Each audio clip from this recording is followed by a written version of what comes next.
এই সেই হেরা পর্বত, যেই পর্বতের গুহায় আল্লাহ রসুল ইসলাম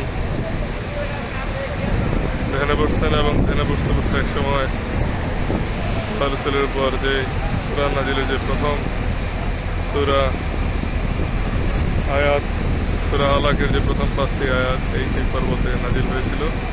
আমরা এখন সেই হেরা পর্বতের পাদদেশে অবস্থান করছি। আপনাদের দেখার সুবিধার্থে আমরা হেরা পর্বতের চতুর্দিকে দেখানোর চেষ্টা করছি।